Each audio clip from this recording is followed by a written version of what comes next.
Stock number 22325, a 2021 Hyundai Santa Fe calligraphy front clip.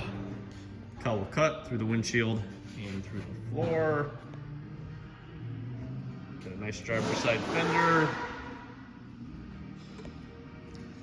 Got the crazy Hyundai headlights and then fog lights or LED running lights up above.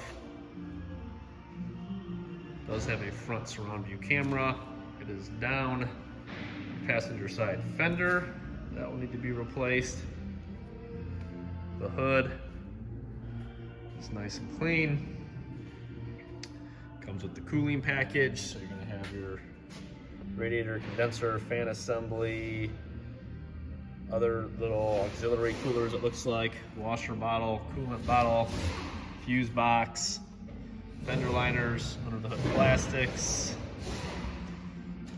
here, park assist, the lower valance here on the front bumper is cracked there, but that can be replaced.